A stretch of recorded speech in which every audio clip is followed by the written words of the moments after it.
Silent Hill Origins, also known as Silent Hill Zero in Japan, was developed by Climax Studio out of the UK and was released for the PSP on November 6, 2007 in North America. Other territories would follow, along with a PS2 release the following year. The game received mostly positive reviews, which was impressive considering that this was the first Silent Hill game from a Western studio. Getting the title ready for release, though, wasn't an easy process. But first, Patreon. The Patreon campaign helps in all facets of what I do, whether it's buying new things to cover or hardware that helps restore access to lost titles. I'm in the middle of backing up hundreds of discs and hundreds of tapes, which should prove to be the biggest prototype find ever. Thank you to Tiago for joining the campaign this month. If you or your friends would like to contribute, check out patreon.com/p2ponline. Thank you. The first demos of Silent Hill PSP were created by Climax Solent using the Ghost Rider engine. Development was then passed over to Climax Studios out of Los Angeles. The title was initially revealed at E3 2006 in May 2006 for a fall 2006 release date, using an over-the-shoulder camera not unlike Resident Evil 4. The decision was made to hold off on showing a playable demo at E3, giving the team time to focus on the game itself.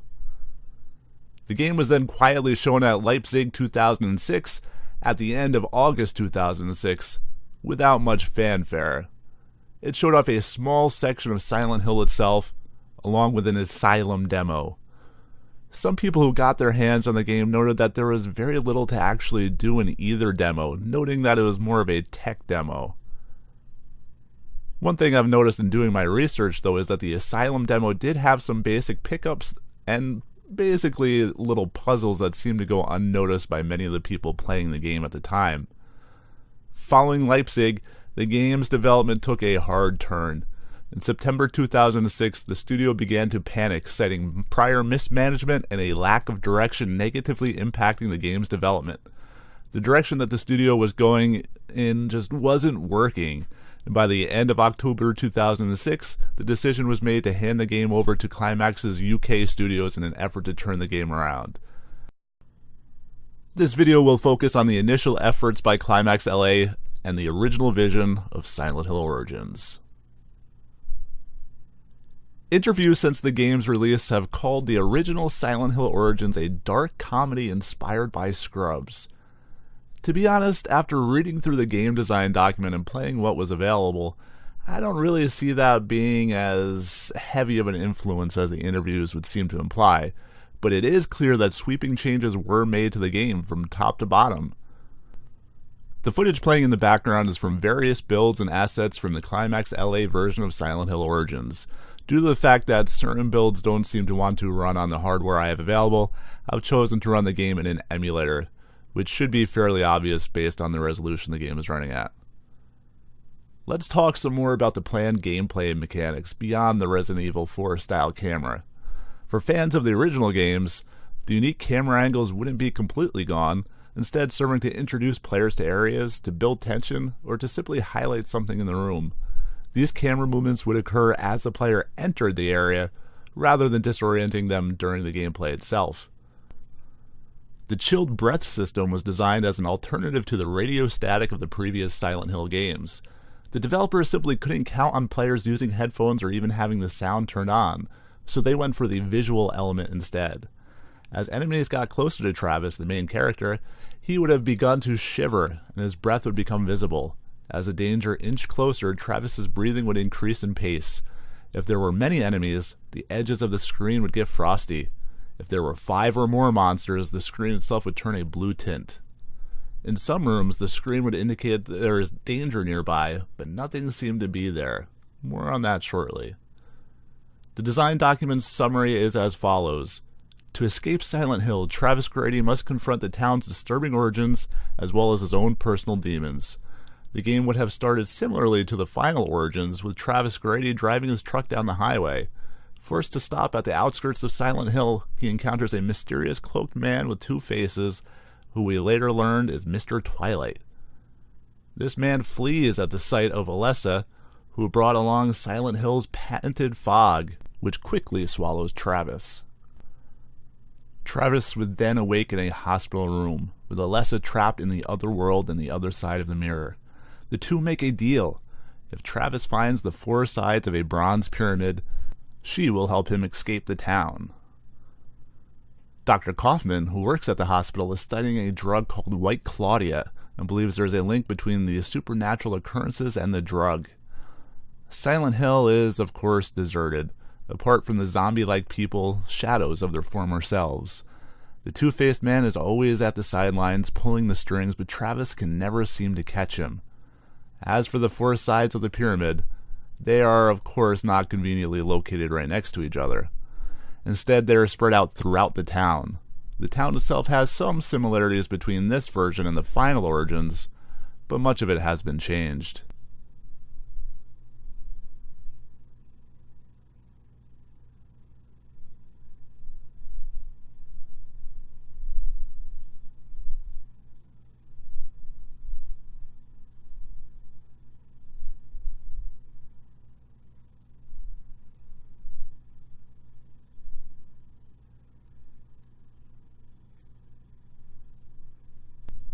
As for the pyramid pieces, one is located in a decaying hotel where fires have ruined the upper levels and caused the whole structure to be unstable.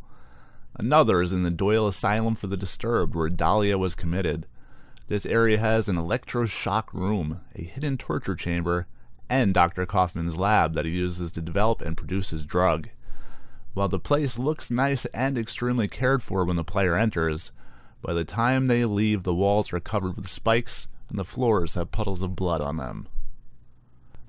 A third rests in the Orpheum Theater, partially inspired by the original Silent Hill movie.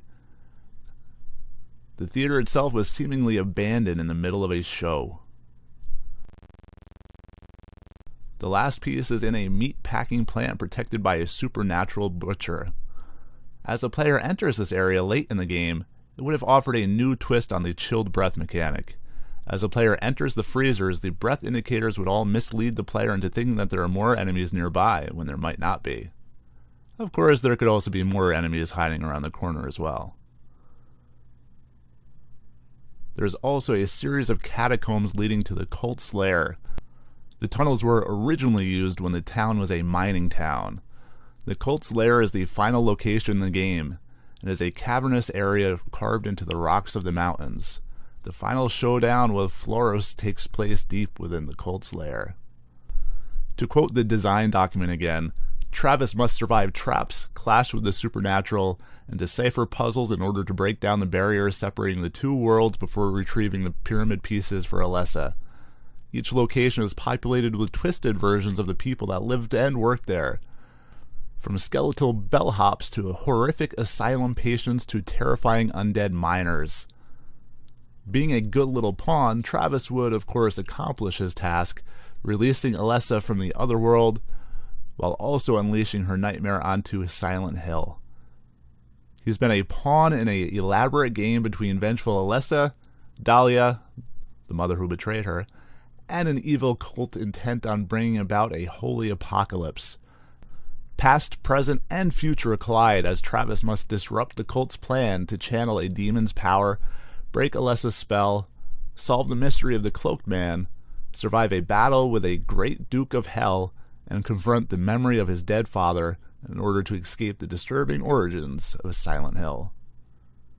One of the main goals of the story was to show how the alternate reality in the other games came to be.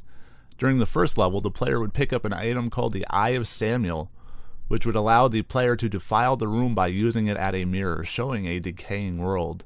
The chilled breath indicator would come into play here as well, as no enemies would be nearby, but the room would still be seemingly cold. This indicated that there is a mirror nearby waiting to be used. Later on in the game, simply using the eye wouldn't be enough. Instead of showing a completely defiled room, the player would have to fix all of the differences between the two rooms before the mirror would activate. Later in the game, the defilement wouldn't be limited to one room either. Instead, it would spread to the surrounding rooms, giving the player new pathways or items to help him explore. This, of course, before the Nightmare World took over the whole town by the end of the game. Throughout the game, Travis is seen protecting Cheryl, who ends up being adopted by Harry Mason and his wife. Monsters like the Afflicted, the Meat Monster, the Straitjacket Monster, the Wheelchair Monster, the Bellhop, and others were all to show up, waiting to end Travis's journey. Bosses like the Piercer and the Butcher, a precursor to the Pyramid Head, would also be waiting. Players would have been able to barricade themselves with objects from the game world to prevent enemies from reaching the player. Objects could be pushed into the enemy's path, but each object would have a set amount of hit points before being destroyed. The objects could also fill in a gap, creating a bridge for the player, or the player could have used the objects to hold down a pressure-sensitive switch. Chairs, couches, cabinets, dressers, and tables were all planned for the system. Puzzles were of course included in the game as well. Beyond the mirror puzzle mentioned earlier, there were also voodoo mannequin and sewing discord puzzles planned. As for weapons, a handful of melee weapons were to be included, although these demos focused mostly on the sledgehammer. Barbed wire, wrapped 2x4s, pickaxes, and shovels would all help round out the inventory. 9mm pistols, revolvers, and shotguns would give the player some range and firepower. But who was Mr. Twilight?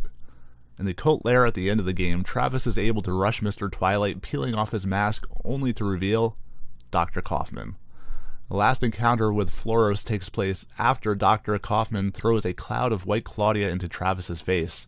Upon defeating Floros, in Travis's mind of course, he helps seal its power inside the Bronze Pyramid. Like other Silent Hill games, there were to be multiple endings. The good ending has Travis finding his truck and getting out of town. Alessa's spirit leaves her child with the orphanage. What's playing in the background now is an early version of the good ending.